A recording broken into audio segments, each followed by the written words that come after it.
Hey everyone! I hope you're doing well. Julianne Condia here. I'm coming at you live from San Jose, California. It's currently 6:47 a.m. and I'm really excited to talk to you about one of my favorite things, which is critical conversations. So some of you might freeze when you think about critical conversation, or you avoid them at all costs, or maybe a critical conversation is you being insanely emotionally hijacked. And I want to talk to you about my best practices when it comes to critical conversations. I don't know if it was because I was a teacher and I had to have a lot of critical conversations with students and parents, faculty and staff, or even being a business owner and being a leader, having tons of critical conversations. And a critical conversation is not something that needs to be uncomfortable. It's something that can be really helpful. I think people want to avoid critical conversations because they don't want to hurt feelings, or they want to, if they think of critical conversation, they think being very emotional. So for me, I love critical conversations. And the reason I love critical conversations is because I think it will move the relationship forward.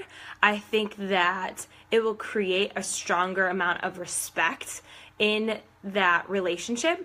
And critical conversations are able to move past and become better. So for me, my tips for having a critical conversation, and I'm going to tell you that I need to have a critical conversation, what I'm going to do about it.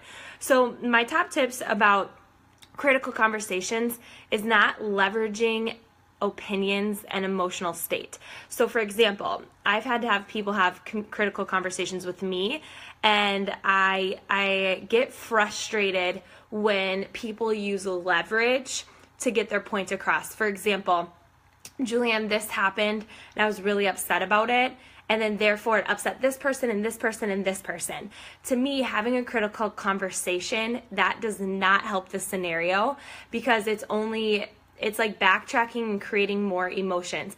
I think when you come at a critical conversation and you say, hey, Julianne, this is not okay, and this is my suggestion with a solution. I think a lot of people can be really opinionated with trying to have a critical conversation, and they do not present solutions. So for you, if you're having a critical conversation, don't leverage other people's emotions. Do not bring other people in it, whether they were hurt or not.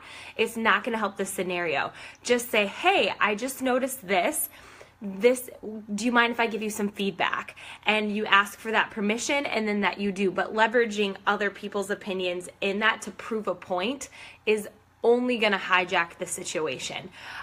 When you have a critical conversation, just approach it in a way of like, I respect this person so much that I care about them so much, or I care about this business so much, or I care about this friendship so much that I need to say something. So here's an example. I love critical conversations. It's super funny.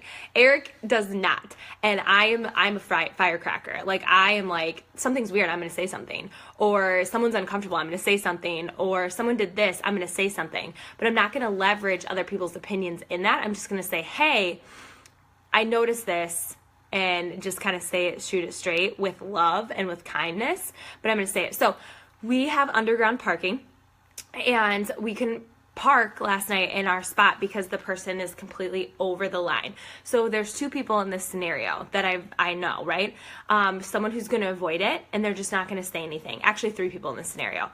Avoid it and not say anything. And then they'll just like let it be. Well, in my opinion, I think it's just going to keep happening. So for business owners, for teachers, for any professional, anyone, mother, if you don't address it, it's going to continue to happen. So you have to address it. So you could either ignore it and whatever, it's not going to solve it. I think it's just like a classroom. I was a very strict teacher. If you're in your classroom and you let little behaviors slide, it's going to compound over time if you don't do the uncomfortable thing and address it. Another person would write a really angry note and and just hijack this situation and just be super emotional and call them names or whatever. I've seen that done. That's not my style. I don't think that having a critical conversation should be in any emotional state, any emotional hijacking state, okay? And that usually means you have to take some time, take some deep breaths, write down what you want to say versus reacting right away, okay? Or there's the person who is going to go contact the landlord and have them deal with it. So they don't avoid it in the sense of ignoring it all. I'm going to deal with it, but not really me. I'm going to have someone else deal with it. Not helpful in this situation. Or there's going to be the person, I guess there's 4 people in the scenario, that's just going to handle it respectfully. So what I'm going to do is I have someone that's parked way over the line. Like, we literally could not park in our spot, which is fine. No big deal. Whatever. It's not the end of the world. So I am going to write them a note, and whatever their space is, just say, hey, space, whatever. My name is Julianne Candia. I live in the apartment number. I just wanted to let you know that your car is over the line, so the next time when you park, could you please just make sure that you're not, so we can fit into our spot. Thank you so much. That's all I'm going to say. I'm not going to say I had to park upstairs last night. I'm not going to say you're a jerk. I'm not going to avoid it. I'm just going to be very straight to the point. I'm not going to leverage my feelings last night of having to park somewhere else. I'm not going to try to make them feel like a lesser of a person, because in my opinion, I doubt that they're doing that on purpose. Maybe they were in a rush. Maybe they were distracted. I don't know. But I'm not going to assume that they just wanted to be a jerk and park over the line. I don't think that that's the case, because they've never done that before. So for you, if you're having critical conversations, I love this. Like, it's seriously, like, message me. If you're like, Julianne, I have to have this critical conversation and I don't know what to say. Oh man, I'll give you some pointers, because as a leader, a lot of people that I mentor, that's conversations that we have, is teaching them how to have critical conversations. And I think that critical conversations are beautiful. And again, for me, if someone's having a critical conversation, I'm not perfect. People have to call me out all the time, and I love it. But I don't love it if they're leveraging emotion from other people. I don't love it when they're hijacked and they're being rude, and I don't love it when they avoid it. And then typically I have to step in and say, hey, I noticed that you're being distant. I noticed that you're doing this. Like, can we talk about it and bring it to light? Because if we continue to suppress having a critical conversation, it's going to eat you up. It's going to impact. Have you guys ever done that, where you go somewhere and you're like, I'm just mad at this person? So then you're like, but I'm not going to handle it, but I'm going to treat them differently. I'm going to be quiet around them, or I'm going to be passive aggressive. I hate passive aggressiveness. Or I'm going to do this. It just doesn't solve anything. I really believe, well, one, everyone's going to make mistakes. And I think when you have that mindset, I had a friend. She could not handle people messing up. If someone messed up, she distanced herself from them and completely cut them out of her life. Like, that's just the way that she would roll. And for me, I had to call her out and say, people are going to mess up. Like, you're friends. Like, I'm going to mess up. A way to handle a relationship is to work through it. In my marriage, if we have to have critical conversations, and we have to respect each other.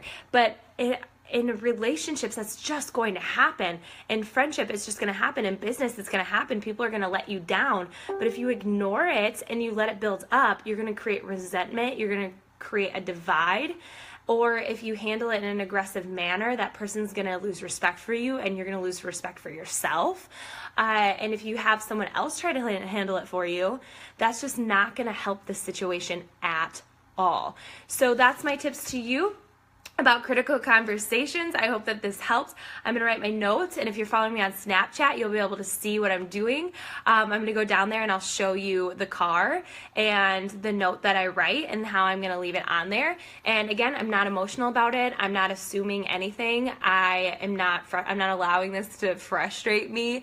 I think that's another big thing that we need to remember, is to take deep breaths and realize, oh my goodness, we have breath in our lungs. Our heart is beating. We are blessed beyond measure. We cannot let little things like this build up so much anger and frustration.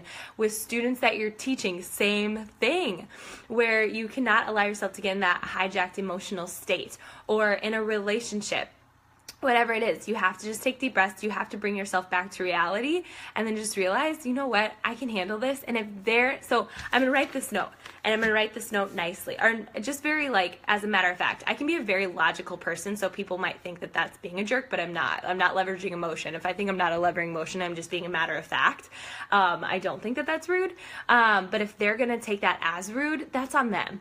I don't have a reputation to prove, up to hold. I don't have to prove myself. If I know I'm coming from a genuine, sincere, loving, caring place, then I don't have to prove that to anyone. If I know that I'm genuinely being, I don't have to be like, but I'm being genuine. I'm being nice. Like, I don't need that validation. So I'll snap the note that I write, and I'll snap what the situation is. But if you guys have any questions about critical conversations, I'm passionate about it. I have to have critical conversations all the time, and I love them. And people have critical conversations with me. I've invited people, they know working with me that they can speak truth to me. And they know that I'm going to respect them a whole heck of a lot when they can be honest with me and upfront with me and not passive aggressive, not ignoring and not distancing themselves. I cannot respect that. And suppressing it and talk and gossiping and all those things. But when they can handle it and be so straight up with it, like, bring it on. There are people who are so like, I'm just going to avoid it. So like, I'm just going to like quit, or I'm going to do this and not say anything because I just can't man up the courage to say, hey, this is just not for me, or you really irritated me when you said this, and you say it in a way where it's like, oh, I'm sorry, I didn't even know.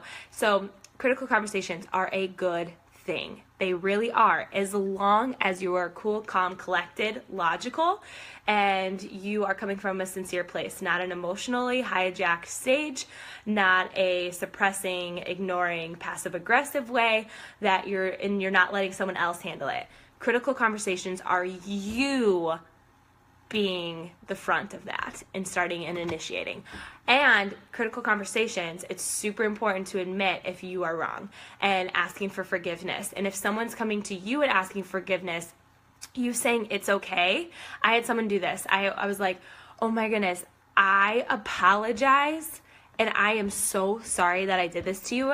And she goes, it's okay. And we kept talking, and I came back to it, and I said, hey, so-and-so, you said it was okay that, I did this. It wasn't. Like, that was not okay. But I understand you love me, and I understand you forgive me, but that doesn't mean that it was okay. Meaning, I know that you were hurt by that. I know that you were frustrated by that. It does not make that okay. And I had to say that. And me acknowledging that I was the reason for that, of just like, I know I hurt you, but that's not okay, but I understand you forgive me, which thank you for that. And thank you for that love. And I know you love me. Just because you were frustrated at me and whatever, it doesn't make it okay, but I know that hurt you, but I know that doesn't make you love me any less. But I just want to acknowledge that. I want to acknowledge that you were hurt. So those are my tips to you. Critical conversations are a beautiful thing. I think they grow relationships. I think that they grow you. And I think it just moves things and people forward. All right, you guys, have a great one, and I'll talk to you later.